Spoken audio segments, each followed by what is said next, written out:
Imagine that you're at home with your child and your child is crying and you don't know what to do. But the great thing is, guess what? You're present. And I think that's something we really got to talk about. Are you emotionally present when your kids are at home? I think that's something that we all should take into consideration. Sometimes just being present can be better than being perfect. Sometimes what happens is we as people and we as parents, especially fathers, we really try to think that if we're not present, that it's just okay. And sometimes we think that if we're present and we're not there, what happens is that we try to be perfect. And you don't have to be perfect. As a father, the great thing is you don't have to be perfect. You just need to be in your child's life. And I think a lot of fathers, they fail to really realize that. Is that, hey, you know what? As long as I'm present as a father, sometimes that's all your child needs. I mean, I see this kind of stuff a lot. And even me myself, I mean, it bothers me sometimes because I don't spend as much time as I think with my younger son. Because I'm like, okay, like just today he had this event. It was like a kindergarten event where they went to like a park. It was a big, huge park that they went to with open grass and fields and stuff.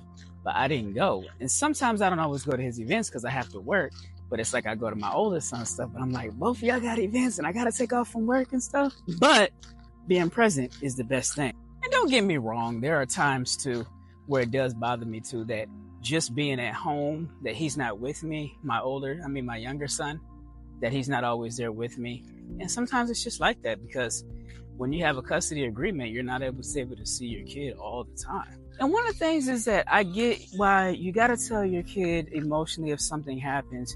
You need to tell them, I get why you hurt. So maybe they fell and they hit their leg, or maybe they fell and like they busted their ankle, or maybe they fell down.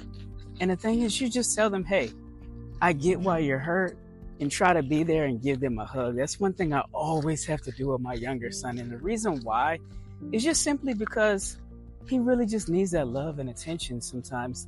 And just being understanding is a great thing, because if you're not understanding, how can you really connect with your child inside of your home? And think always to be calm.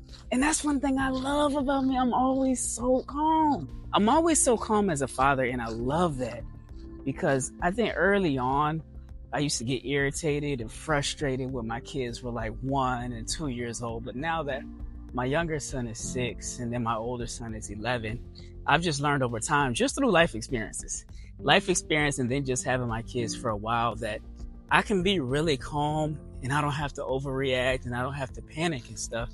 And I think my younger son is very calm. And the thing about it is I feel like he's calmer than my older son sometimes, but sometimes my younger son can be a little bit emotional. And that's why I say you have to learn how to connect with your kids emotionally and just give them hugs and calm them down, because if you overreact, they're going to overreact too. And sometimes when your child is 1 or 2 and they're crying, sometimes we have a tendency to overreact because we match the same energy that they have, and then we overreact and we do things, we might throw things, hit things and stuff. And as a father, you don't really want to do that. And what you should do is they're small equals that you're big, meaning like there's small things that they do sometimes are big to them, and it may be small to you, but the fact of the matter is that acknowledge the little small things that they do. If they're kicking a ball and they kick the goal, and acknowledge it and say, hey, you know what? I'm so proud of you. And I think that's something that you should really do just like as a father. And the reason why is because you want to acknowledge that they want to know that you're there for them. Like the other day I was with my younger son. I was taking my older son to practice. His mom had dropped him off. And I asked my younger son if he wanted to go too. He said, yeah. So then he got his baseball. He was throwing it and stuff. And he said, Dad, can you throw the baseball with me? I'm like, son, Daddy got to throw the baseball. It's not necessarily good because I don't understand baseball and all that, first base, second base and all that. But I decided to throw it with him and stuff like that. But I mean, this boy got a little arm on him. And I'm like, I don't really know. I think that's good because I don't know about the bases and everything. But the fact of the matter is that knowing that I'm able to sit there and throw the ball with him, he's able to catch it, he's able to throw it, that's a big deal to me. And sometimes as fathers, what we do is we just try to not to acknowledge the little things that they do. So if you're in your backyard with your kid, just throw the ball with them. Or in your front yard, throw the ball with them, kick the ball with them. Just the little small things, and be excited and be happy. And I think that's what you got to do as a father. Acknowledge the little small things that your child has and be happy with them. Let them see you feel. Let them be in the emotions with them. Be happy with them. Give them the hugs. Give them the love that they really need. And when I say be in your feelings with them, I'm not talking about yelling while they're yelling or you start crying because they're crying and stuff. I'm like, just be happy for them. If you're happy, they're going to be happy. If you're frustrated, they're going to be frustrated. It's like the vibe of the room. And that's why I say just try to really be there for them. Let them see that you have feelings and emotions. Don't just be like a dud just sitting there on the couch or drinking a beer. Really be there and try to experience the good things and positive things that they're experiencing too. And that's why I think connection inside of the house, connection time is a good thing because your kids feel safe. Sometimes as fathers, what we can do, we come home and we're watching TV. We don't really want to talk, or we want to open up a beer and sit in front of TV, watch the football game. But sometimes your kids don't want to do that. Do you have the courage to sit there and say, you know what, little Bobby, instead of you just walking around the house, I know you want to spend time with me and I'm just drinking this beer, put that beer down and just spend time with them. Say, you know what, maybe I can teach you about this football game, or what type of sport do you want to watch? You could ask your child that.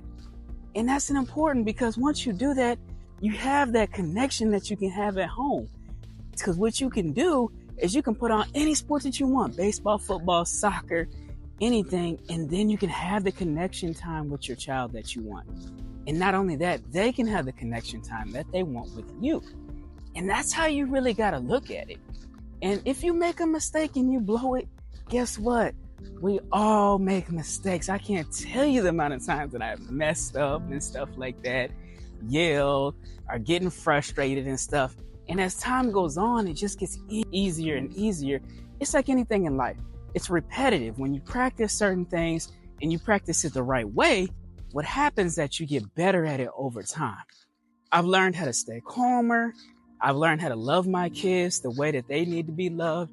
And each kid is individual. Like my older son, you can yell at him and crack jokes and he's going to be okay. Like you can make fun of him and he's just going to start laughing. You cannot do that with my younger son. You have to be way more loving and you have to tell him that you love him and you have to give him hugs because that is his personality. And that's okay.